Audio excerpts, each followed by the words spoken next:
Assalamu alaikum wa rahmatullahi wa barakatuh, my dear respected audience.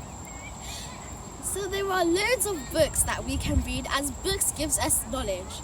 But we need to know which books we should read, the ones that misguide us or the ones that guide us.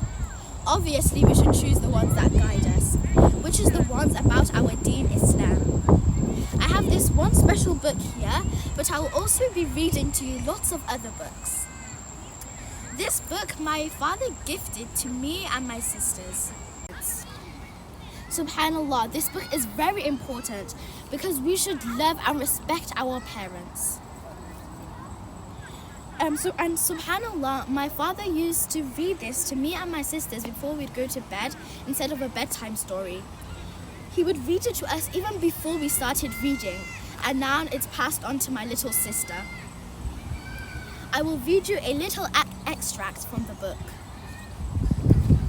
There are loads of good stories in this book, and they are all about parents, and all of them are real.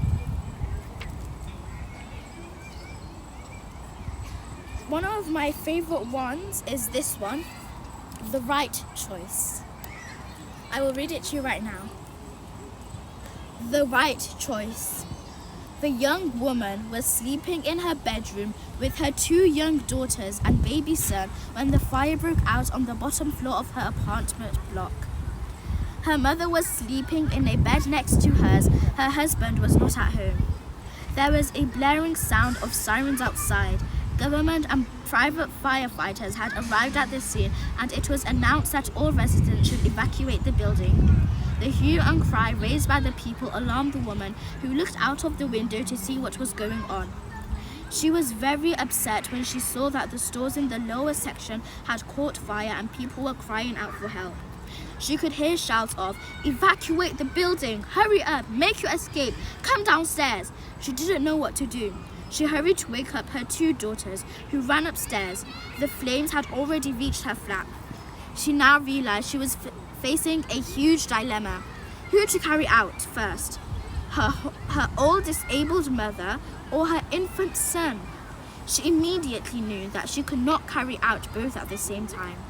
Without further hesitation, the woman lifted her elderly mother onto her back and rushed out of the flat to the upper floor of the building.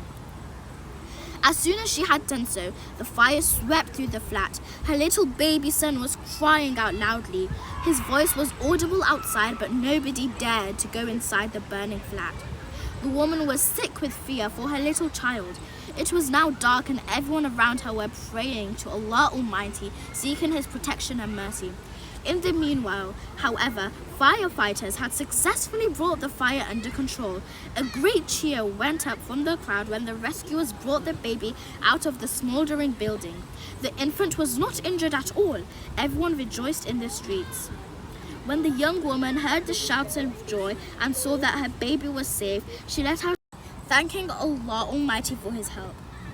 Dear readers, you have seen the good results of treating parents kindly.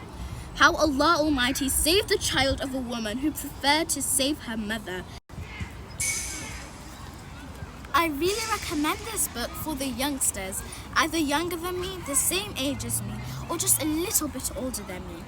This book is very interesting and very good, subhanAllah, and it tells us a very good moral. Most of the stories are very, very, very good. I'll read you the small extracts right now.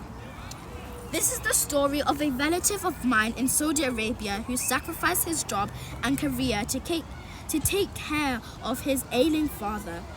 Everyone who heard of this young man was impressed by his commitment and dedication. Do you guys want to know the rest of the story? Well, you'll have to get the book.